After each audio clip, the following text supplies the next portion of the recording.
Aga m eto gị o Chineke n'ihi na ị zọpụtala m. Abụ 30 verse 2.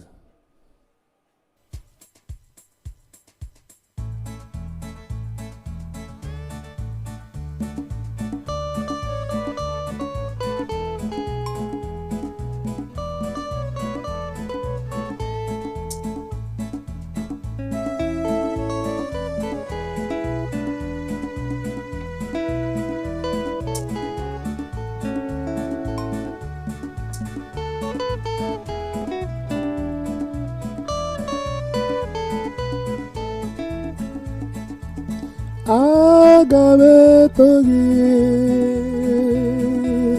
o Chineke n'ihi na ị zọpụtala m. Aga m eto gị o Chineke n'ihi na ị zọpụtala m.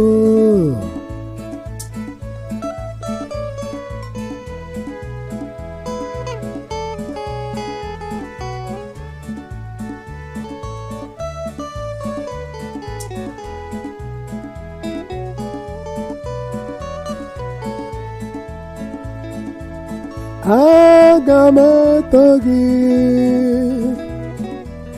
o Chineke n'ihi na ị zọpụtala m. Ị kweghị ka ndị iro m merie m. Chineke, ị zọpụtara m n'ala mmụọ. Naanị m ka ị zọpụtara. Ị zọpụtara na ndị dabara n'ọnụ ọnwụ. Aga m eto gị o Chineke n'ihi na ị zọpụtala m.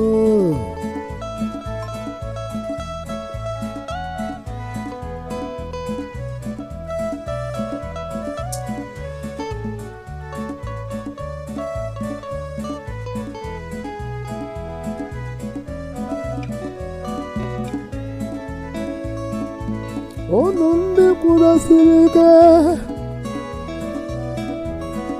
na Chineke, kụọrọnụ ya egwu. Chetanụ ịdị nsọ ya ma toonu ya.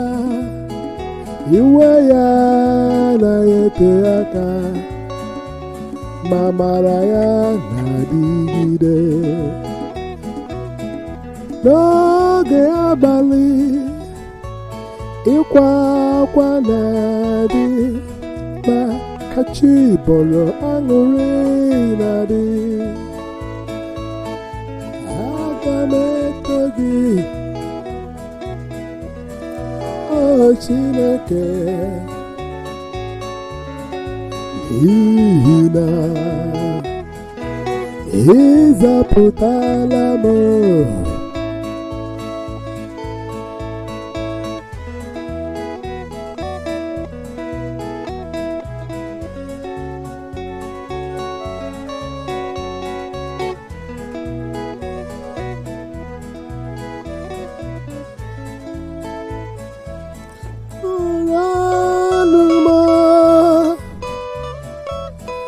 Mere m ebere